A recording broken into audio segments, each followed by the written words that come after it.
Hello there. My name is Pavel Konecny, and I'm the Chief Investment Officer at TriStar Trust. And today I have with me Will Zank, one of the newer members of the investment team. Will, how's it going? It's going great. How are you doing today? Good. Why don't you tell us a little bit about yourself? Of course. So I've been at TriStar a little over 3.5 years now, over 2 years on the investment team, and I help the research group of the team out with different research projects that come up.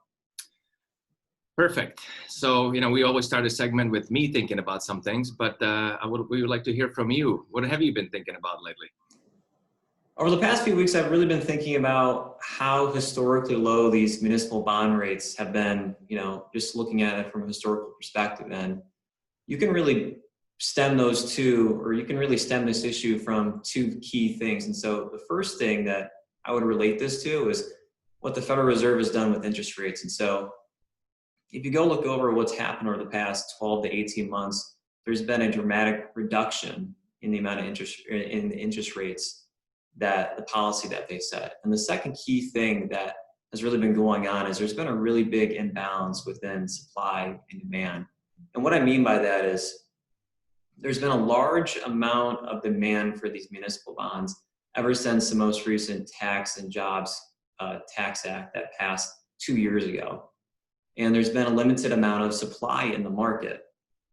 Now, within this imbalance, whenever you have that type of imbalance, the prices are naturally going to increase. And so the best way to describe this as, let's say there's a large amount of people who all really want to get into the same neighborhood within a city. Now, a neighborhood is only going to have so many houses for sale at any given point, and there can be an infinite amount of buyers looking to get into that neighborhood. So the sellers of any houses in that neighborhood are going to raise their prices because there's a large amount of demand. And when that happens with municipal bonds, that leads to an increase in the price of the bonds. However, inversely, that also leads to a decrease in their yields.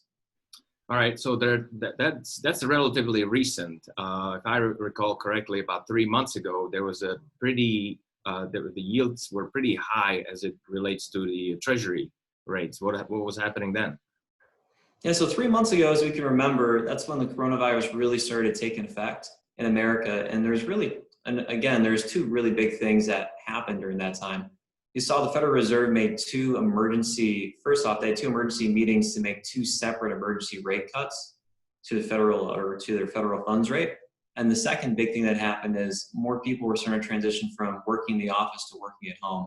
And so there could have been some people who may not have been adequately set up.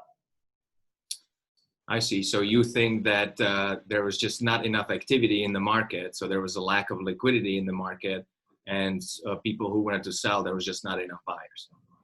Of course. Mm-hmm. So what did you do during that time? And so as we've been monitoring these interest rates, we met as an investment group. We've actually been purchasing a lot during that time when we saw the credit dislocation happen and the yields start to rise. Was the yield rise just strictly liquidity, or was there any credit concerns? There's no credit concerns, and so we will go look at and do our research within these credit issues, and the bonds were perfectly fine. There was just strictly a liquidity issue. Okay, perfect. Let's go back to this lack of supply that's taking place right now in the municipal bond market. What's happening there? Why is there a lack of supply? There's lack of supply. You can really go look at it from the issuers that are going out. And so for people to go buy these municipal bonds, they have to be issued by a municipality. And municipalities really aren't, they're retiring more debt than what they're issuing. And so if there's less supply going onto the market and there happens to be an increase in demand, it's just going to lead to an imbalance like we see now. Okay. Do you see this trend continuing, or do you think that it's going to go a little bit more back to normal?